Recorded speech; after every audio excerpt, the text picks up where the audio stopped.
ನಮಸ್ಕಾರ ಎಲ್ಲರಿಗೂ. ನಾವು ಇವತ್ತು ಮಾಡೋಣ ದಾಲ್ ಮೇಥಿ. ತುಂಬ ಟೇಸ್ಟಿಯಾಗಿ ಆಗುತ್ತೆ. ದೋಸೆ ಜೊತೆ, ರೊಟ್ಟಿ ಜೊತೆ, ಚಪಾತಿ ಜೊತೆ, ಪೂರಿ ಜೊತೆ, ಅನ್ನದ ಜೊತೆನೂ ತಿನ್ಬೋದು. ನಮಗೆ ಇದಕ್ಕೆ ಮೆಂತ್ಯ ಸೊಪ್ಪು ಬೇಕಾಗತ್ತೆ ಮತ್ತು ತೊಗರಿಬೇಳೆ ನಾನು 3 ವಿಸಿಲ್ ಕೊಟ್ಬಿಟ್ಟು ಅದನ್ನು ಕುದಿಸಿ ಸಾಫ್ಟಾಗಿ ಬೇಯಿಸಿ ಇಟ್ಕೊಂಡಿದ್ದೀನಿ. ಫಸ್ಟ್ಗೆ ಒಂದು ಕಡಾಯಿ ತೊಗೊಳ್ಳಿ, ಅದರೊಳಗೆ ಎಣ್ಣೆ ಅಥವಾ ತುಪ್ಪ ಹಾಕ್ಕೊಳ್ಳಿ. ಸ್ವಲ್ಪ ಜೀರಿಗೆ ಹಾಕ್ಕೊಳ್ಳಿ,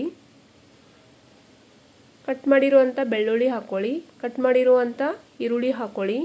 ಚೆನ್ನಾಗಿ ಅದನ್ನು ಫ್ರೈ ಮಾಡ್ಕೊಳ್ಳಿ. ನಾನಿಲ್ಲಿ ಒಣ ಮೆಣಸಿನ್ಕಾಯಿ ಹಾಕ್ತಾಯಿದ್ದೀನಿ, ನೀವು ಬೇಕಾದರೆ ಹಸಿಮೆಣ್ಸಿನ್ಕಾಯಿ ಹಾಕ್ಕೋಬೋದು. ನಾನು ಹಸಿಮೆಣ್ಸಿನ್ಕಾಯಿ ತಿನ್ನಲ್ಲ, ಅದಕ್ಕೆ ಹಾಕ್ತಾಯಿಲ್ಲ. ಆಮೇಲೆ ಅರಿಶಿನ ಹಾಕಿಬಿಟ್ಟು ತೊಳೆದು ಕಟ್ ಮಾಡಿರುವಂತಹ ಮೆಂತ್ಯ ಸೊಪ್ಪು ಹಾಕಿಬಿಟ್ಟು ಉಪ್ಪು ಹಾಕಿ ಸ್ವಲ್ಪ ಕಲಿಸ್ಕೊಳ್ಳಿ. ಒಂದು 2 ನಿಮಿಷ ಬಾಡಿಸ್ಕೊಳ್ಳಿ ಅದನ್ನು ಚೆನ್ನಾಗಿ.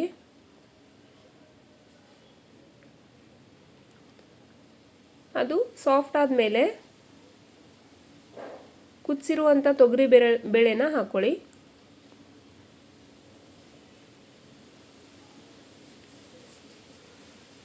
ಆಮೇಲೆ ಒಂದು ಸ್ವಲ್ಪ ನೀರು ಹಾಕ್ಕೊಳ್ಳಿ, ತುಂಬ ಗಟ್ಟಿಯಾಗಿರುತ್ತಲ್ವ ಅದಕ್ಕೆ. ತುಂಬ ಟೇಸ್ಟಿಯಾಗಿ ಆಗುತ್ತೆ, ಮಕ್ಕಳಿಗೂ ತುಂಬ ಇಷ್ಟಪಟ್ಟು ತಿಂತಾರೆ. ಫೈನಲಿ ಚಾಪ್ ಮಾಡಿರುವಂತಹ ಟೊಮೆಟೊ ಹಾಕ್ಕೊಳ್ಳಿ, ಆಮೇಲೆ ಮಿಕ್ಸ್ ಮಾಡ್ಕೊಳ್ಳಿ. ಸ್ವಲ್ಪ ಬೇರೆ ಪಾತ್ರೆಯಲ್ಲಿ ಸ್ವಲ್ಪ ತುಪ್ಪ ಹಾಕಿ ಗೋಡಂಬಿನ ಹುರ್ಕೊಂಡು ಅದ್ರ ಮೇಲೆ ಹಾಕಿ